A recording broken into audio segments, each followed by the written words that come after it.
AWS S3 use பண்ணி இன்னைக்கு static website host எப்படி பண்ணலாம் அப்படிங்கறத இந்த வீடியோல பார்க்க போறோம்.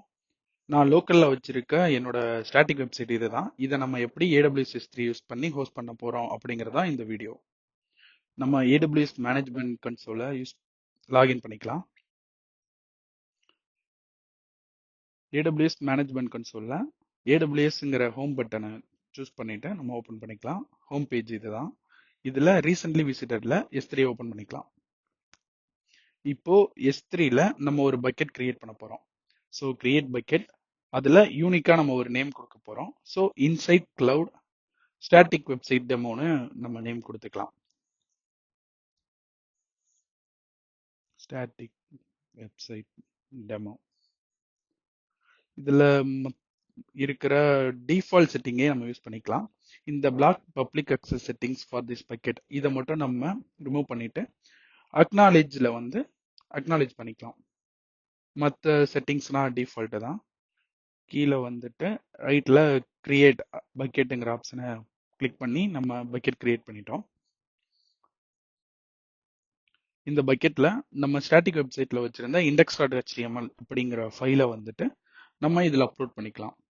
நம்மளோட லோக்கல் மெஷின்ல இருந்து இதுல ஆட் ஃபைல்ஸ் கொடுத்தோம்னா நம்ம இதுல அப்லோட் பண்ண முடியும். ஸோ இதுல நம்மளோட ஃபைலை அப்லோடுங்கிறத கிளிக் பண்ணி அப்லோட் பண்ணியாச்சு.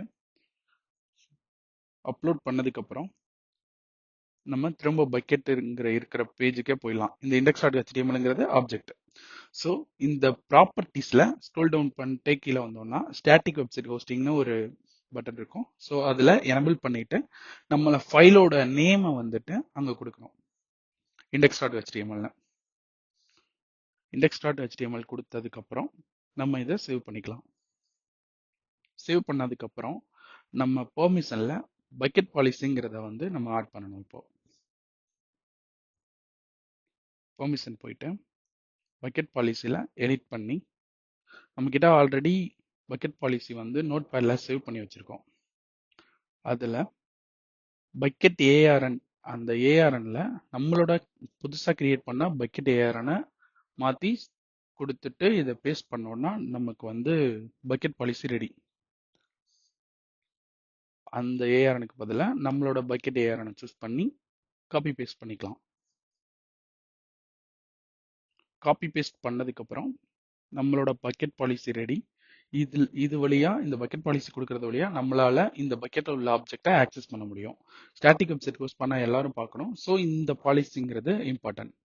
இப்போ ப்ராப்பர்ட்டிஸ்ல கீழே போயிட்டு நம்ம ஸ்டாட்டிக் வெப்சைட்ல இருக்கிற லிங்கை காப்பி பண்ணி ஒரு நியூ டேப்ல போட்டோம் அப்படின்னா நம்மளோட ஸ்டாட்டிக் வெப்சைட் வழியா ஆல்ரெடி நான் ஹோஸ்ட் பண்ணியிருந்த வெப்சைட் இதுல ஹோஸ்ட் பண்ணிடலாம். இந்த லிங்கை Route 53 யூஸ் பண்ணி டைரக்டா நம்ம DNS வழியா ஒரு டொமைன் நேம் வாங்கிட்டு பர்ச்சேஸ் பண்ணி அது கூட மர்ஜ் பண்ணி நம்ம ஹோஸ்ட் பண்ணிக்கலாம். இப்போ நம்ம எப்படி இந்த பக்கெட்டை டெலீட் பண்றது, ஆப்ஜெக்டை ரிமூவ் பண்றது அப்படிங்கறத பத்தியும் பார்க்க போறோம். ஸோ ஃபர்ஸ்ட் இதுதான் நம்ம பக்கெட்டு. இதை ஃபர்ஸ்ட் எம்டி பண்ணிக்கணும். இல்ல உள்ள போயும் டெலீட் பண்ணிக்கலாம். இங்க இருந்து எம்டி பண்ணோம்னா பெர்மனன்ட்லி டெலீட்டட், உள்ள இருக்கிற ஆப்ஜெக்ட் எல்லாம் நம்ம டெலீட் பண்றோம். இது ஸ்பேஸ் விடாம பண்ணணும்.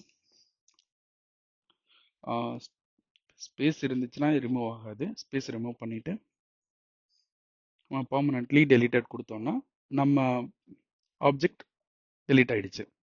ஆப்ஜெக்ட் எல்லாம் டெலீட் ஆனதுக்கு அப்புறம் தான் பக்கெட்டை டெலீட் பண்ண முடியும். இப்போ நம்ம டெலீட் கொடுத்தோம்னா நம்ம பக்கெட் நேம் இங்க கொடுத்தோம்னா நம்மளோட பக்கெட் டெலீட் ஆயிடும். அவ்வளவுதான், நம்மளோட ஃபுல் வீடியோ முடிஞ்சிருச்சு.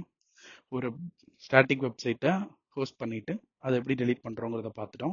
ஸோ ஆப்ஜெக்ட் டெலீட் ஆனதுனால நம்மளால இந்த லிங்க் யூஸ் பண்ணி அந்த வெப்சைட்டை பார்க்க முடியாது. Thank you friends.